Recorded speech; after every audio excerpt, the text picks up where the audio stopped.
Gabrielle pousse la porte du bouchon lyonnais avec cette boule au ventre qu'elle connaît trop bien maintenant, celle qui l'accompagne depuis 6 mois, depuis qu'elle a trouvé les messages sur le téléphone de Mathieu, ses photos intimes avec Océane, ces « je t'aime » qui n'étaient plus pour elle, et elle s'était dit qu'elle devait en avoir le cœur net, qu'elle devait provoquer la confrontation, mais jamais elle n'aurait imaginé ça, ce texto ce matin, froid et impératif. On doit parler ce soir, 20 heures au bouchon, c'est important, et elle avait espéré pendant quelques heures stupides qu'ils voulaient se réconcilier, qu'il allait dire que c'était elle qu'il aimait après 15 ans de mariage, après 3 fausses couches qui avaient creusé un gouffre entre eux. En entrant dans la salle aux boiseries sombres et aux nappes à carreaux rouges, elle comprend immédiatement, et son estomac se noue, parce que Mathieu est assis à la grande table du fond, entouré de leurs amis communs, Sophie et Marc, Julien et Claire, Arnaud, tous ces gens qui ont assisté à leur mariage, et à côté de lui la main posée sur sa cuisse comme une propriétaire. Océane, 28 ans, cheveux blonds impeccables, sourire carnassier, ce sourire qui dit « Je t'ai pris ton mari et je veux que tu le vois ». Le silence se fait quand elle s'approche, un silence pesant et gêné qui emplit l'espace. Sophie baisse les yeux vers son assiette, Marc tousse nerveusement, et Gabrielle sent ses jambes trembler sous sa robe noire, celle qu'elle a mise ce matin, en pensant qu'elle devait être belle. Mais maintenant elle se sent ridicule, pathétique, une femme de 42 ans qui essaie encore de plaire à un homme qui l'a déjà remplacée. Mathieu ne se lève pas. Il la regarde avec une froideur qu'elle ne lui connaissait pas, et il sort une enveloppe Kraft de sa veste, la jette sur la table devant elle, et le bruit résonne comme une gifle dans le silence du restaurant. « Signe ici », dit-il d'une voix plate. « Je veux le divorce. J'ai trouvé mieux. » Les mots tombent comme des pierres, brutaux et définitifs, et Gabrielle sent les larmes monter, parce que c'est ça qu'il a choisi, l'humilier publiquement devant ces gens qui étaient censés être leurs amis. Et Océane sourit maintenant ouvertement, sa main remontant possessivement sur la cuisse de Mathieu, et Gabrielle comprend que cette mise en scène sadique fait partie du plan, qu'ils veulent la voir se briser, supplier, pleurer. Elle aurait pu faire tout ça, mais au lieu de ça, quelque chose de froid et de dur se forme dans sa poitrine, quelque chose qui vient de ces 6 mois où elle a préparé ce moment, de ces semaines passées à rassembler des preuves, à consulter un avocat en secret, à creuser dans le passé d'Océane avec l'aide d'un détective privé qui lui a coûté 3 000 € mais qui lui a donné exactement ce qu'elle cherchait. Elle sourit, un sourire calme qui fige Mathieu, et elle prend l'enveloppe, l'ouvre, parcourt les papiers, demande de divorce pour faute, partage des biens, et elle sort un stylo, signe à chaque endroit indiqué sans trembler, puis elle referme l'enveloppe et la lui tend. « Voilà », dit-elle d'une voix neutre. « C'est fait. » Mathieu cligne des yeux, déstabilisé, Océane fronce les sourcils, et Gabrielle se penche vers eux, si près qu'elle peut sentir le parfum écœurant d'Océane.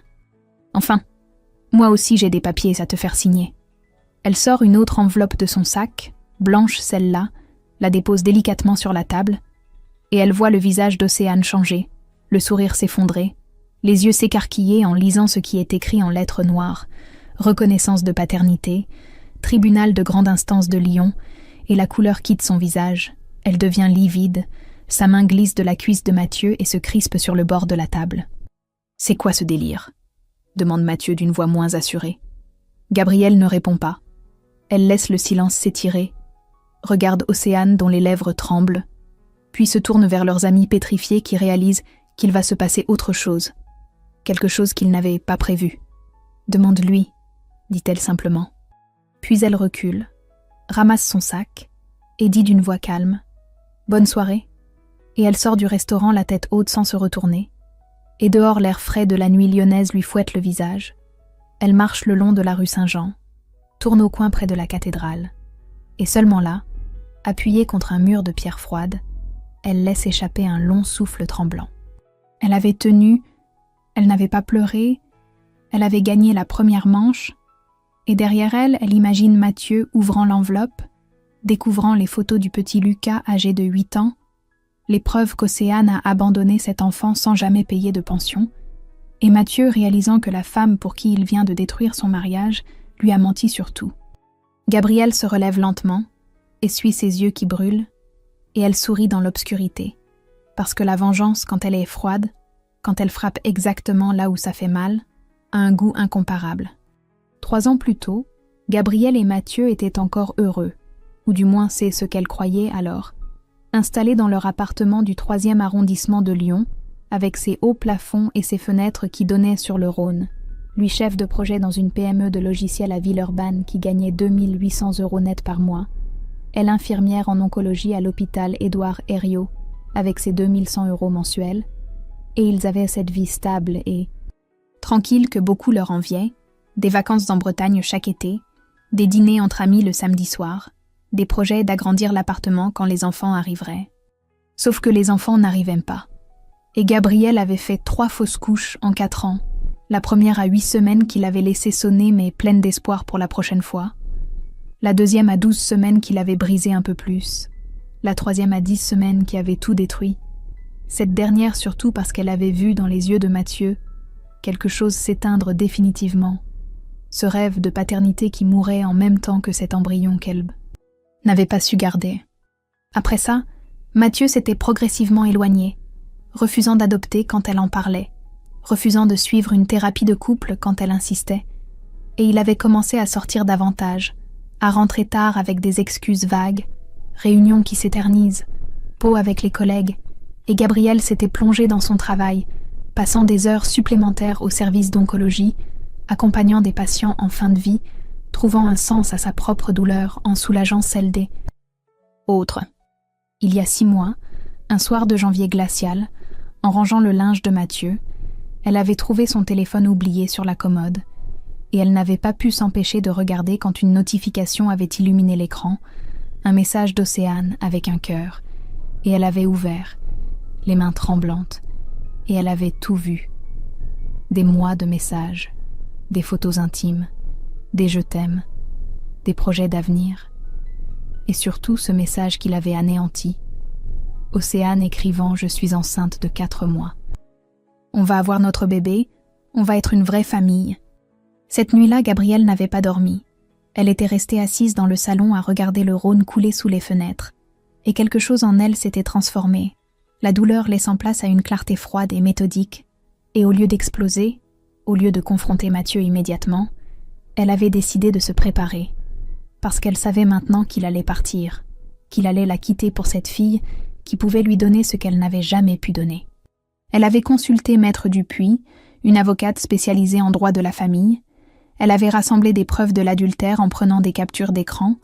Elle avait protégé ses économies en transférant son assurance vie de 85 000 € héritée de sa grand-mère sur un compte séparé.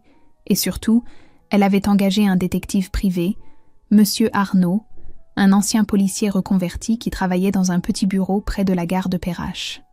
C'est lui qui avait découvert le secret d'Océane, ce passé qu'elle cachait soigneusement, ce fils abandonné il y a 8 ans quand elle avait 20 ans.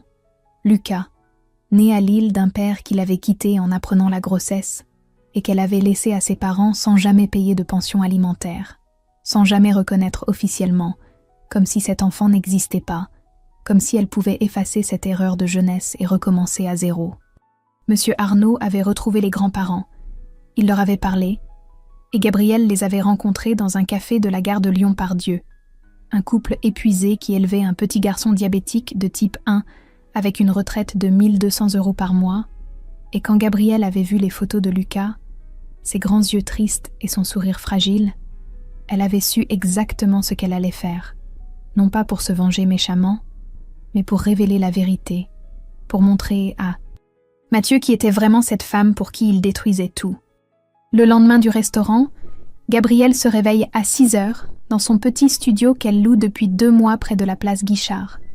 Un appartement minuscule au 4e étage sans ascenseur qu'elle a trouvé quand la vie avec Mathieu était devenue insupportable, quand chaque soir passé sous le même toit que lui était une torture, et elle n'a pas dormi plus de 2 heures, son esprit tournant en boucle sur la scène du restaurant, sur le visage livide d'Océane, sur les questions qui ont dû exploser après son départ. Elle est en train de préparer son café quand on sonne à l'interphone avec insistance. 3 coups longs et agressifs. Et elle sait déjà qui c'est avant même de décrocher. Elle entend la voix de Mathieu qui grésille dans le haut-parleur. « Ouvre-moi, il faut qu'on parle. C'est quoi ce délire avec cette reconnaissance de paternité ?» Et elle appuie sur le bouton sans répondre, sachant qu'il va monter les 4 étages en courant, qu'il va débarquer furieux et paniqué. Il arrive essoufflé, les cheveux en désordre, les yeux rouges comme s'il n'avait pas dormi non plus. Et il entre sans attendre qu'elle l'invite, se plante au milieu du petit salon qui fait à peine 15 mètres carrés, et il crie presque « C'est quoi ce délire, Gabriel? Qu'est-ce que c'est que cette histoire avec Océane et un enfant? Tu inventes des trucs pour te venger, c'est ça. Tu es jalouse, alors tu mens. » Gabriel va chercher une enveloppe Kraft posée sur la table de la cuisine, celle que M. Arnaud lui a remise il y a 3 semaines, avec tous les documents, toutes les preuves qu'elle a payées 3 000 €, et elle l'attend à Mathieu sans un mot. « Regarde-le toi-même, » dit-elle calmement. Et elle va s'asseoir sur le canapé pendant qu'il ouvre l'enveloppe avec des mains qui commencent à trembler. Il y a des photos de Lucas, 8 ans, pris devant son école primaire de Lille. Un petit garçon aux cheveux châtains et aux grands yeux, qui ressemble terriblement à ceux d'Océane. Et il y a le certificat de naissance, où le nom du père est absent, où seul figure le nom de la mère, Océane Mercier, et il y a les témoignages des grands-parents que M. Arnaud a enregistrés, expliquant qu'Océane est partie à Paris quand Lucas avait 6 mois, qu'elle n'a jamais payé un centime de pension, qu'elle appelle une fois par an à Noël si elle y pense, qu'elle a refusé de reconnaître officiellement l'enfant pour ne pas que ça apparaisse sur ses papiers. Il y a aussi les factures médicales, parce que Lucas est diabétique de type 1 depuis l'âge de 5 ans, et les grands-parents perdent de leur poche l'insuline et les capteurs de glycémie que la sécurité sociale ne rembourse qu'en partie, et il y a les courriers recommandés que les grands-parents ont envoyés à Océane pour demander de l'aide, tous restés sans réponse, et il y a même des captures d'écran du Facebook d'Océane où elle pose sur des plages de Grèce et d'Espagne, pendant que son fils de 6 ans apprenait à se piquer le doigt 4 fois par jour. Mathieu lit tout ça en silence, debout au milieu du salon, et Gabriel voit son visage changer au fur et à mesure, la colère laissant place à l'incrédulité, puis à quelque chose qui ressemble à de la nausée, et quand il relève enfin les yeux vers elle, il a l'air d'un homme qui vient de se réveiller d'un rêve et découvre que c'était un cauchemar. « Elle ne m'a jamais parlé de ça, » dit-il d'une voix blanche. « Jamais. Elle m'a dit qu'elle n'avait pas d'enfant, qu'elle voulait fonder une famille avec moi, qu'on allait être heureux. » Gabriel se lève, s'approche de lui, et pour la première fois depuis des mois, elle ne ressent pas de colère en le regardant, juste une forme de pitié froide pour cet homme qui a tout détruit pour une illusion. « Maintenant tu sais qui elle est vraiment, » dit-elle calmement, « et tu as le choix. Soit elle régularise la situation avec Lucas, elle le reconnaît officiellement, elle paie une pension alimentaire, elle assume ses responsabilités de mère, soit je transmets tout ce dossier au juge aux affaires familiales et elle devra répondre devant la justice d'abandon d'enfants et de dettes alimentaires. Et crois-moi, ça fera très mauvais effet pour elle, surtout qu'elle attend un 2e enfant. » Mathieu la regarde comme s'il la voyait pour la première fois, et il dit d'une voix à peine audible « Tu as planifié tout ça ?» Et Gabriel hoche la tête. « Oui, » dit-elle. « Pendant 6 mois, pendant que tu me mentais, pendant que tu construisais ta nouvelle vie. Moi, je construisais ça. Et maintenant, c'est à toi de choisir ce que tu vas faire avec la vérité. » 2 jours plus tard, Gabriel rentre de sa garde de nuit à l'hôpital Édouard Herriot, épuisée après 12 heures passées au chevet de patients en chimio, et en arrivant devant son immeuble, elle voit une silhouette assise sur les marches. Une femme blonde en manteau beige qui se lève d'un bond quand elle s'approche. Et Gabriel reconnaît immédiatement Océane, mais une version différente de celle du restaurant, sans le sourire carnassier, sans l'assurance. Juste une fille de 28 ans qui a les yeux rouges et les mains qui tremblent. « Tu n'as pas le droit de fouiller dans ma vie », attaque Océane avant même que Gabriel ait sorti ses clés. « Tu n'as pas le droit de détruire ce que j'ai construit. Ce gosse, c'était une erreur de jeunesse. J'avais 20 ans, j'étais pas prête. Le père m'a laissé tomber. Mes parents ont proposé de le prendre. C'était la meilleure solution pour tout le monde. » Gabriel ouvre la porte de l'immeuble sans répondre, commence à monter les escaliers, et Océane la suit en continuant sa litanie défensive. « Tu ne peux pas comprendre. Toi qui n'as jamais eu d'enfant, tu ne sais pas ce que c'est d'être enceinte à 20 ans sans argent, sans diplôme, sans personne. J'ai fait ce qu'il fallait. Je l'ai confié à des gens qui pouvaient s'occuper de lui. C'est pas comme si je l'avais abandonné dans la rue. Gabrielle arrive au 4e étage, ouvre sa porte, et pour la première fois, elle se retourne vers Océane et la regarde vraiment, cette fille qui a l'âge qu'elle avait quand elle a épousé Mathieu. Et elle dit d'une voix calme « Entre, on va parler ». Dans le petit salon, Océane s'effondre sur le canapé, et maintenant elle pleure pour de bon, des larmes qui coulent sur ses joues soigneusement maquillées, et elle raconte entre deux sanglots « J'étais étudiante en commerce à Lille. Je suis tombée enceinte d'un mec qui m'a larguée dès qu'il a su. J'ai essayé de garder Lucas les premiers mois, mais je ne dormais plus. Je ratais mes examens. Je n'avais pas d'argent pour la crèche. Mes parents ont dit qu'ils pouvaient le prendre le temps que je finisse mes études et que je trouve du travail. Et puis le temps a passé. J'ai décroché un stage à Paris, puis un CDI, et Lucas était bien avec eux. Il m'appelait pas maman, il appelait ma mère maman. Alors je me suis dit que c'était mieux comme ça. Gabrielle écoute sans l'interrompre, et une partie d'elle comprend cette panique de la jeune femme seule. Mais une autre partie plus dure se souvient des photos de Lucas avec son lecteur de glycémie, des factures médicales que les grands-parents paient seuls, des 8 ans pendant lesquels Océane a reconstruit sa vie, en faisant comme si cet enfant n'existait pas. « Une erreur », dit Gabrielle en se servant un café. « Lucas a 8 ans maintenant. Il a le diabète de type 1. Il a besoin de soins constants. Tes parents ont 68 et 70 ans. Ils vivent avec 1 200 € de retraite par mois. Et toi, pendant ce temps, tu pars en vacances en Grèce. Tu t'achètes des sacs à 1 000 €. Tu construis une nouvelle famille avec mon mari, comme si la première n'avait jamais existé. » Océane se tait, et Gabrielle s'assoit en face d'elle, sort une feuille de papier de son sac, la pose sur la table basse entre elles. « Voilà ce que tu vas faire, » dit-elle d'une voix ferme. « Tu vas reconnaître Lucas officiellement. Tu vas mettre en place une pension alimentaire de 400 € par mois rétroactive sur 2 ans. Tu vas aller le voir au minimum 1 fois par mois. Et tu vas assumer publiquement que tu es mère de 2 enfants. Pas juste du bébé que tu attends avec Mathieu. »« Et si je refuse ?» demande Océane d'une voix faible. Gabrielle la regarde droit dans les yeux. « Alors je transmets tout le dossier au juge aux affaires familiales de Lille. Tu seras poursuivie pour abandon d'enfant et dette alimentaire. Ça fera un beau scandale.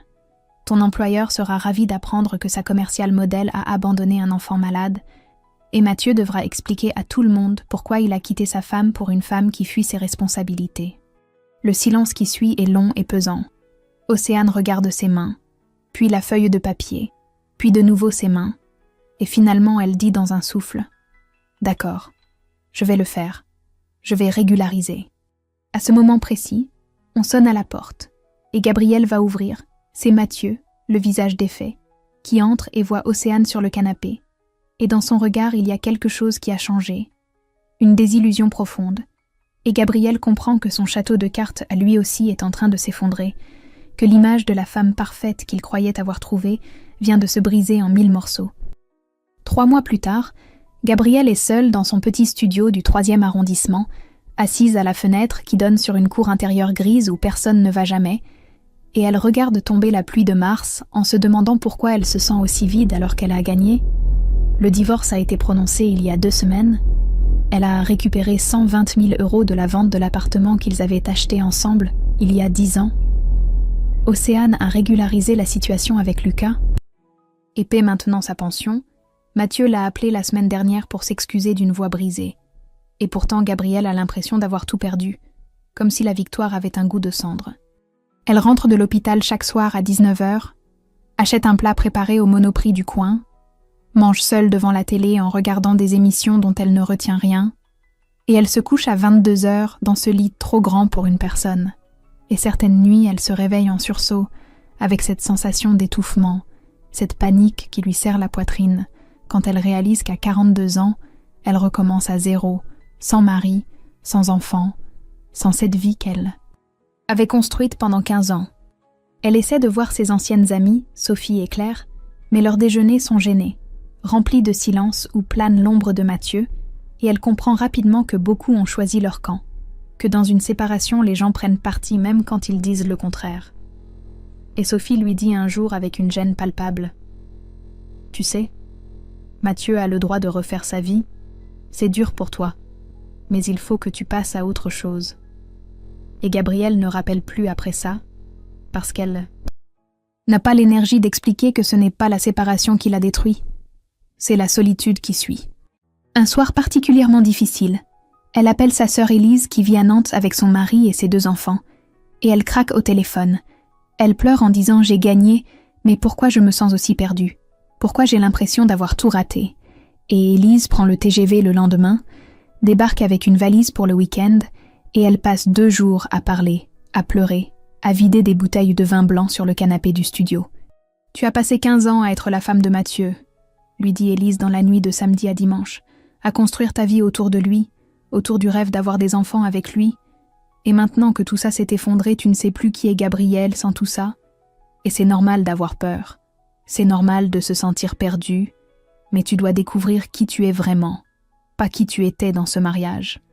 Le lundi suivant, Gabrielle prend rendez-vous avec une psychologue, Dr Lemoine, une femme de 50 ans qui reçoit dans un cabinet près de la place Bellecour, et elle commence une thérapie qui va durer des mois, à dénouer les fils de sa vie, à comprendre pourquoi elle s'est tant oubliée, pourquoi elle a accepté pendant des années de se faire toute petite. Elle s'inscrit à des cours de poterie le jeudi soir dans un atelier du 7e arrondissement, et au début elle est nulle. Ses bols s'effondrent sur le tour, ses vases sont bancals, mais il y a quelque chose de thérapeutique à plonger ses mains dans l'argile, à créer quelque chose de ses mains, même si c'est imparfait. Un week-end de mai, elle prend le train pour Bordeaux toute seule, et elle a peur au début. Cette peur stupide de manger seule au restaurant, de visiter des musées sans personne à qui parler. Mais le dimanche après-midi, en marchant le long de la Garonne, elle réalise qu'elle vient de passer 48 heures sans penser à Mathieu, sans se sentir incomplète. Et c'est une petite victoire fragile, mais réelle. C'est à l'hôpital en juin qu'elle rencontre Alexandre, 47 ans, professeur de littérature au lycée Édouard Herriot, qui vient pour sa 5e séance de chimiothérapie après un cancer du poumon détecté 6 mois plus tôt, et ils discutent, pendant qu'il est sous perfusion, de Baudelaire qu'il enseigne à ses élèves, de la beauté dans la fragilité, de la mort qui rend tout plus précieux. Il lui fait rire avec des anecdotes sur ses élèves de terminale. Il cite des vers avec une voix douce, et quand elle vient le brancher pour sa 6e séance, il lui demande si elle voudrait prendre un café un jour en dehors de l'hôpital, quand je serai moins jaune et moins chauve, dit-il avec un sourire. Et Gabrielle sent quelque chose bouger dans sa poitrine, une petite lumière, mais elle dit « Non merci, je ne suis pas prête.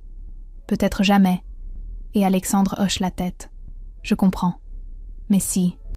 Un jour vous changez d'avis, vous savez où me trouver. » 18 mois après le divorce, Gabrielle a trouvé une forme de routine fragile mais stable. Elle va mieux, ou du moins c'est ce qu'elle se dit. Elle continue sa thérapie avec Dr Lemoine tous les 15 jours. Elle va à ses cours de poterie le jeudi soir, où elle a même réussi à faire un saladier qui ne s'effondre pas. Elle a quelques amis retrouvés, avec qui elle prend des cafés le dimanche. Et financièrement, elle tient. Elle vit sur ses 120 000 € d'économie, plus son salaire, de 2100 € net. Mais elle commence à s'inquiéter pour l'avenir, à faire des calculs la nuit, à se demander ce qui va se passer dans 20 ans quand elle aura 62 ans, seule, sans enfant, sans grandes économies, et cette angoisse sourde lui serre parfois la poitrine au réveil. Un soir de novembre pluvieux, on sonne à l'interphone à 21h, et quand elle décroche, elle entend la voix de Mathieu, brisée et suppliante. « S'il te plaît, Gabrielle, j'ai besoin de te parler. » Et elle hésite longuement avant d'appuyer sur le bouton, parce qu'elle sait qu'elle devrait refuser, que ce chapitre est censé être fermé. Mais il y a quelque chose dans sa voix qui lui fait mal. Il monte les escaliers lentement, et quand elle ouvre la porte, elle a un choc. Il a maigri, il a des cernes noires sous les yeux, il a l'air d'un homme qui ne dort plus depuis des mois. Et il entre dans le studio, sans oser la regarder vraiment, reste debout près de la porte comme s'il n'avait pas le droit de s'asseoir. « Océane est partie !» dit-il d'une voix blanche. Elle a accouché de Clara il y a 4 mois, et il y a 3 semaines, elle m'a dit qu'elle n'en pouvait plus, qu'elle ne supportait pas la pression, qu'elle n'était pas faite pour être mère de 2 enfants, qu'elle étouffait, et elle a fait ses valises. Elle est partie à Paris avec un collègue de son travail. Elle m'a laissé Clara, et maintenant je suis seule avec un bébé de 4 mois, et je ne sais pas comment faire. Il s'effondre sur le canapé, met sa tête dans ses mains, et Gabriel reste debout près de la fenêtre, partagée entre plusieurs sentiments contradictoires. Une partie d'elle qui pense qu'il mérite exactement ce qui lui arrive, qu'il a détruit leur mariage pour cette femme, et maintenant il découvre qui elle est, vraiment. Et une autre partie qui voit juste un homme brisé qui se noie. « Je ne dors plus », continue Mathieu. « Clara pleure toute la nuit. Je ne sais pas si je lui donne assez de lait, si je la tiens bien, si je fais les choses correctement. Et au boulot, mon chef menace de me licencier parce que j'arrive toujours en retard, que je m'endors en réunion, que je ne suis plus concentrée. Et je n'ai personne. Mes parents sont trop vieux pour m'aider. Mes amis ne savent pas quoi faire avec un bébé. Et je me noie, Gabriel. Je me noie vraiment. » Il lève les yeux vers elle, et il y a dans son regard quelque chose qui ressemble à de l'espoir, à du regret, à une supplication muette. Et il dit tout bas, « Si on réessayait, toi, moi et Clara, on pourrait être une famille, la famille qu'on voulait. Tu as toujours voulu être mère. Clara a besoin d'une mère. On pourrait recommencer, effacer tout ce qui s'est passé. » Gabrielle sent quelque chose se briser en elle, parce que pendant une fraction de seconde, elle imagine cette vie. Elle imagine tenir ce bébé dans ses bras, devenir enfin la mère qu'elle a toujours rêvé d'être. Avoir cette famille, même si c'est avec les morceaux cassés de ce qui était avant. Et la tentation est immense, physique, douloureuse. Elle ferme les yeux, respire profondément, et elle entend la voix de Dr Lemoine dans sa tête. Sauver quelqu'un n'est pas aimer quelqu'un. Sauver quelqu'un, c'est se perdre soi-même, et elle rouvre les yeux et regarde Mathieu avec une clarté froide. « Non, » dit-elle d'une voix ferme. « Je ne reviendrai pas. Ce chapitre est fermé, Mathieu, mais je vais t'aider autrement. Je vais te donner les contacts d'assistantes maternelles que je connais par l'hôpital. Je vais t'aider à t'inscrire sur les listes d'attente des crèches municipales. Je peux te prêter 3 000 € pour que tu tiennes jusqu'à ce que tu trouves une solution, mais je ne serai pas ta solution. Tu comprends? Je ne serai plus jamais ta solution. » Mathieu la regarde comme si elle venait de le gifler, et il hoche la tête lentement. Il se lève, murmure « merci quand même », et il sort du studio sans se retourner, et Gabrielle reste debout près de la fenêtre, et c'est seulement quand elle entend la porte de l'immeuble claquer en bas qu'elle s'effondre sur le canapé et pleure, parce qu'elle vient de refuser la seule chose qu'elle a désirée pendant 15 ans, et même si elle sait qu'elle a fait le bon choix, ça fait mal comme une amputation. 6 mois plus tard, par un samedi après-midi de mai ensoleillé, Gabrielle flâne dans la librairie de Citre du Vieux-Lyon, cherchant un livre pour occuper son dimanche qui s'annonce long et vide, et en tournant dans le rayon poésie, elle tombe nez à nez avec Alexandre, qui tient un recueil de Verlaine, et qui a l'air tellement différent de l'homme jaune et chauve qu'elle a connu à l'hôpital. Il a repris du poids, ses cheveux ont repoussé poivre et sel. Il porte une chemise en lin bleu clair, et il sourit en la reconnaissant. « Gabrielle, dit-il avec cette voix douce qu'elle se souvient avoir aimée, ça fait longtemps, je suis en rémission complète depuis 1 an maintenant. » Et elle sent quelque chose se réchauffer dans sa poitrine en le voyant vivant, en bonne santé, souriant. Et quand il lui propose d'aller prendre un café, elle accepte cette fois, parce que 2 ans ont passé depuis le divorce, parce qu'elle a fait le travail sur elle-même, parce qu'elle ne se sent plus aussi fragile. Ils s'installent à la terrasse d'un café place Saint-Jean, et ils parlent pendant 2 heures. Il lui raconte sa vie de professeur, sa fille de 25 ans qui vit à Grenoble et travaille comme architecte, son divorce il y a 10 ans avec une femme qui ne supportait plus sa passion pour la littérature, et il lui parle de sa peur de la mort pendant le cancer, de ses nuits à l'hôpital où il croyait ne jamais revoir le printemps, de comment la maladie lui a appris à ne plus perdre de temps avec.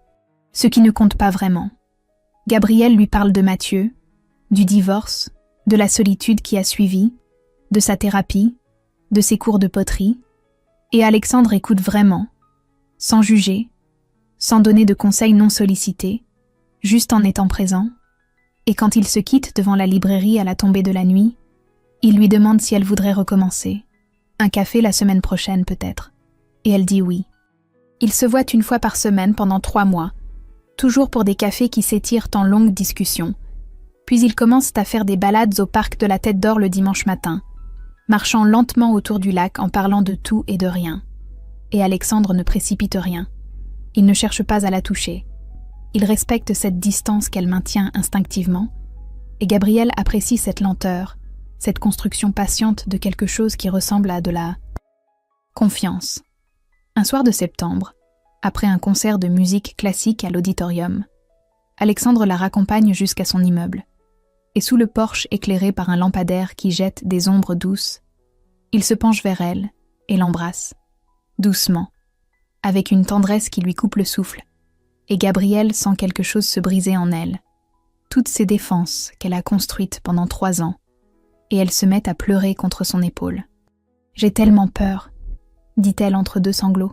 « Peur de refaire confiance, peur de me tromper encore, peur de construire quelque chose et de tout perdre de nouveau. » Et Alexandre la serre contre lui en murmurant « Moi aussi j'ai peur, peur que le cancer revienne, peur de ne pas avoir assez de temps, peur de gâcher ce qui commence entre nous, mais j'ai plus peur encore de passer à côté par lâcheté. » Il reste là longtemps sous le porche, enlacé dans la nuit lyonnaise, et c'est le premier moment depuis des années où Gabrielle se sent vraiment en sécurité, vraiment vue, vraiment aimée pour ce qu'elle est, et pas pour ce qu'elle pourrait donner. Mais 3 semaines plus tard, Alexandre l'appelle un mardi soir avec une voix qu'elle reconnaît immédiatement. Cette voix blanche qu'ont les gens qui viennent de recevoir de mauvaises nouvelles, et il lui dit qu'il revient de son contrôle de routine chez l'oncologue, que le cancer est revenu, métastase au foie, que le pronostic est incertain mais pas bon, qu'il va devoir recommencer la chimio et peut-être d'autres traitements plus lourds. Gabrielle sent le sol se dérober sous ses pieds.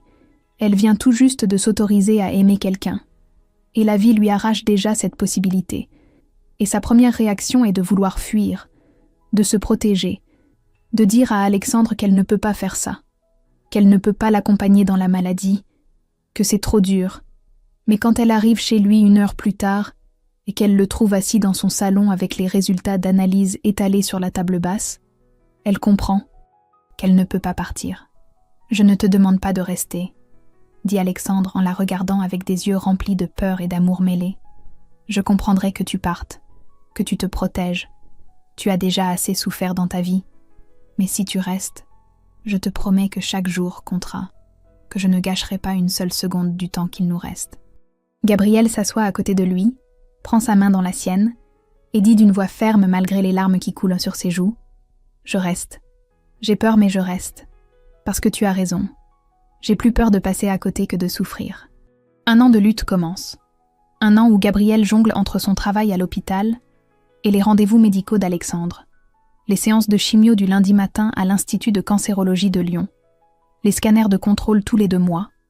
Les nuits où il vomit et tremble de fièvre et où elle reste à ses côtés en lui tenant la main.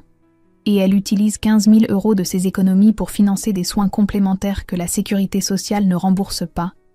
Des consultations chez un nutritionniste spécialisé en oncologie à Paris, de l'acupuncture pour gérer les effets secondaires, un séjour de repos en Bretagne après le 3e cycle de traitement.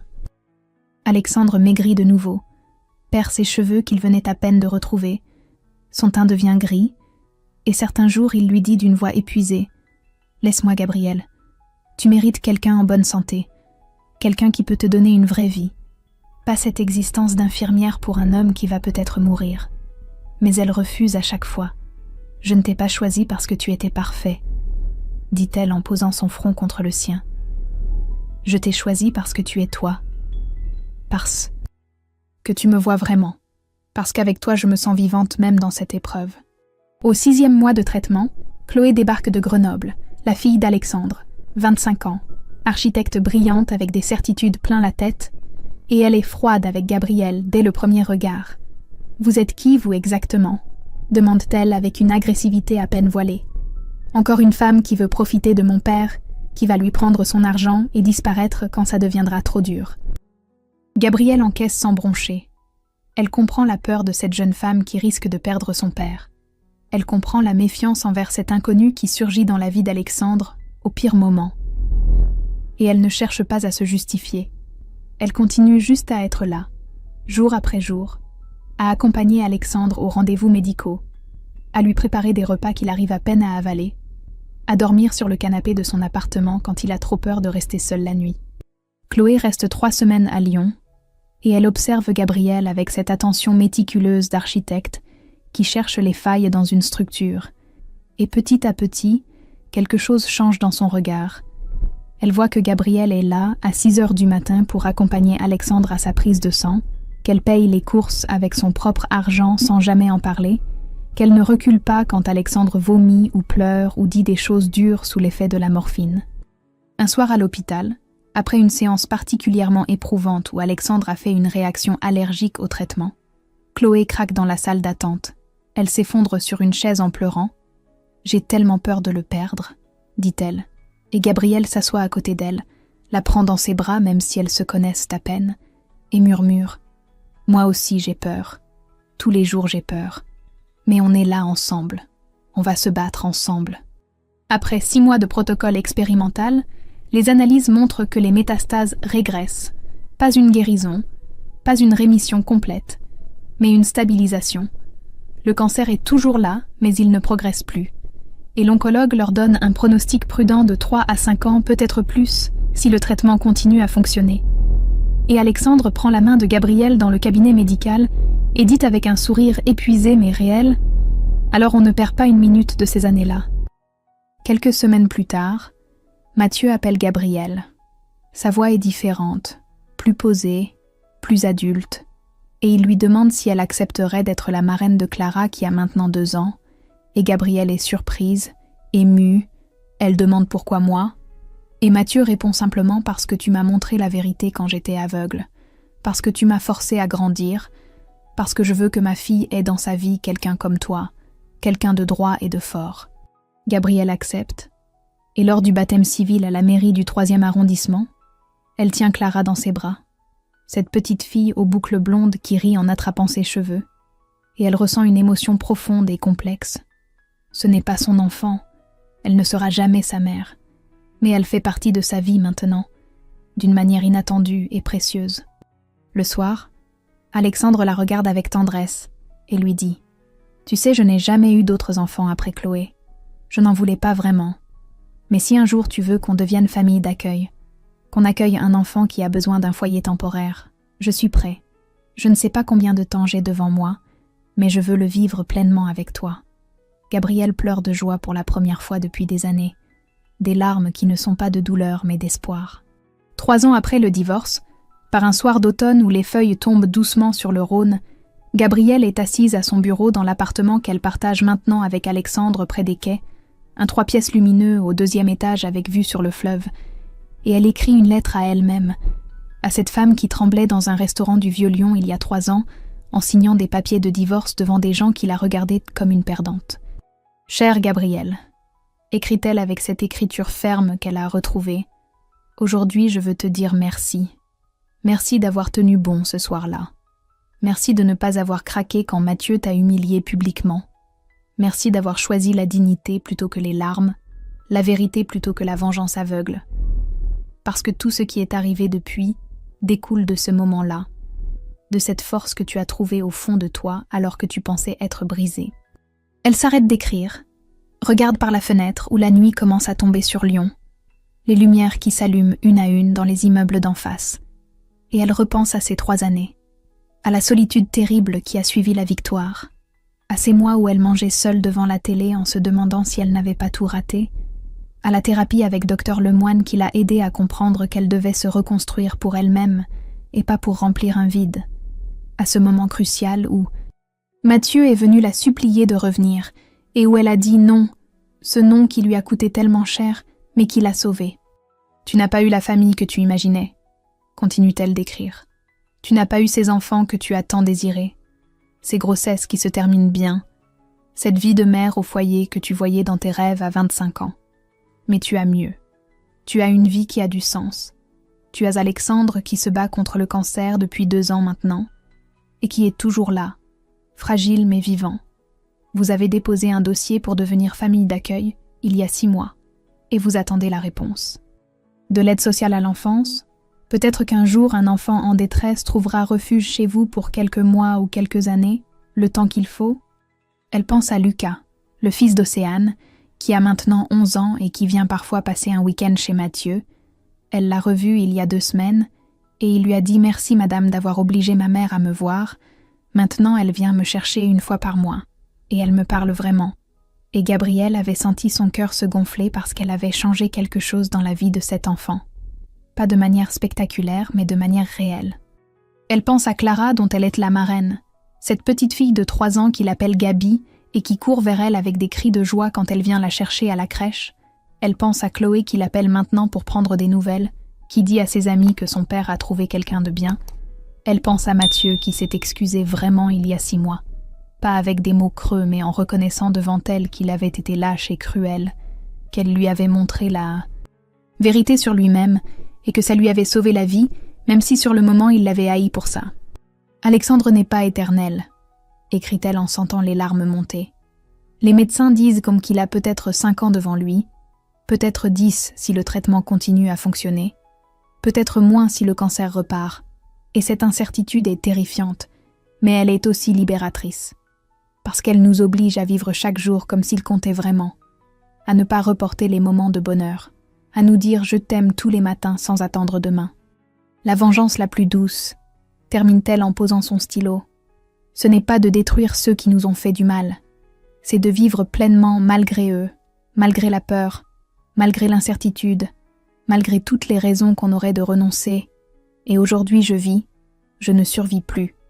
Je vis vraiment, et c'est ma victoire. Elle plie la lettre, la range dans le tiroir de son bureau à côté des photos de leur dernier week-end en Bretagne. Et Alexandre entre dans la pièce avec son sourire fatigué mais réel. Il a maigri mais il est là.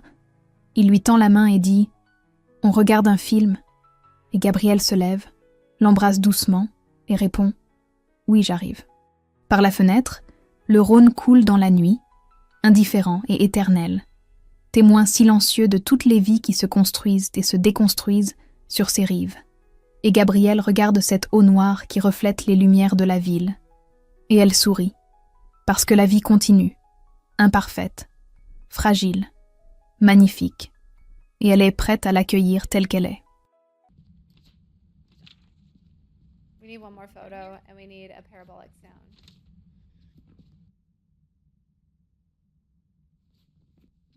Hans, you people are abusing that sound. Sorry, I needed to hear it again for research purposes. Sure, you. Yeah, he's trying to learn how to say it. Did he play On Your Knees? Yeah, of course he did. Darling. Of course he did. I wish I could find. See, Wayward knows. Yeah, okay. Y'all, my legs kind of hurt from having to finish those squats yesterday. Not gonna lie. You are so soft. Brother, I haven't worked out in about 84 years, okay? It's been 84 years. Playing around with I'm Audacity playing again? around with. Ooh. I have a feeling Hans is gonna be recording that. I've got a feeling.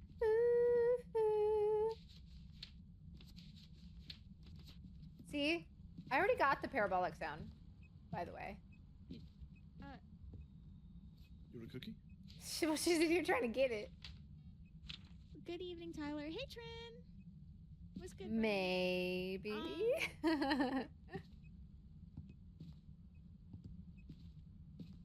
Darling. Listen, when I got the parabolic, there is no parabolic sound yet. I was coming in to be extra helpful. I wish my knees hurt. You see how she treats me when I'm just trying to be helpful? I was just trying to make you Thanks for not enjoying waste your chatting. time. Oh, bestie! Maybe it'll burn a crucifix. Maybe. Thanks for entering Brother? the tavern. Brother! Brother. I'm still not convinced this is a You mare. airballed? You think it's a fae? Oh my god! Oh, she's Howin. Oh, hey, baby. She's Howin. Okay. Dude, I hate when they do that. Me too. I got the photo. Okay.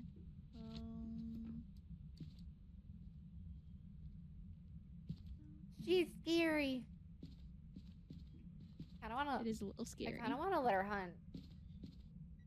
Maybe we should take Sanity Let's see if it's faster. No, it wouldn't be faster if we take sanity. Thay's age. Thay? Thay's age, they get slow. They get really, really by slow. spending time in its room, which we have been doing. Definitely sanity not based? sitting over here with a blanket above my head blocking background noise. Be so for real right now?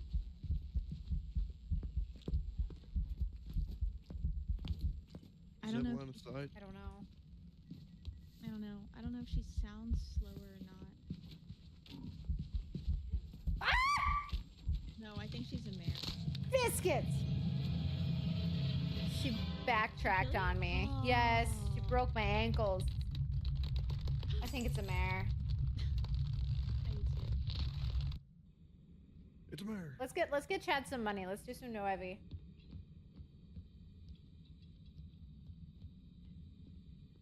It's still hunting. Oh my god, it's hunting.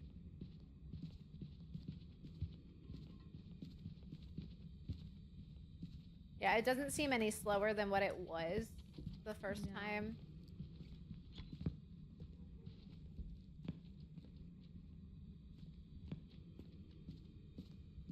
Where are we going? Mare. Get me out of here. Yo, we got ads in 25 seconds. Clitosaurus, first time chatter. That's Pixie. Oh, that's much better to say that. That's Pixie Mom. I didn't make that correlation. Because I hated saying that. But I was Oh, like, I no, never that's said the it the time first out. time. First time Pixie Mom came in, I was like, "Hey, 'Cause friend." Hey, I was just supposed to say, ooh, Saurus. I I went for it. I went for it. So proud of you. All right, let's do no heavy. Thank you. Get Chad some money. I don't wanna. I don't wanna. Suck it up, Buttercup. Let's go. Dude. Oh my god, It's they're probably Pixie so quiet or- for y'all. I'm so sorry. I didn't turn my volume up. Equipment and get set up before investigating. It's Pixie or Miss Clit. Damn it, dude. Which do you prefer? Is there a preference?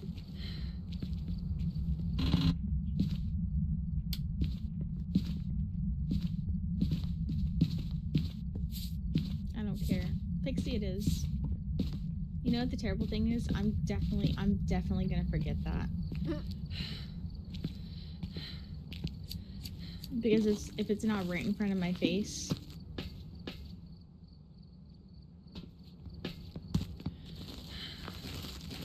There's a joke in there somewhere, but it's fine. I'm Okay. gonna just, Ha ha ha ha. just gonna leave it be. Yeah. Appreciate that. Things in the garage. The garage. Oh, it's hunting? Oh no. I'm not in there. Oh no. Slow? Oh no, no, no, no, no. Normal? Hi, Black Roses. How are you? Not a wraith, not a Galu. Chad's locked in. I'm not. Cameron! Speed boost, Obombo, What are y'all doing? Leroy. Oh my god. I'm gonna raid. I'm gonna mute for a second. Hello, raiders. Welcome in.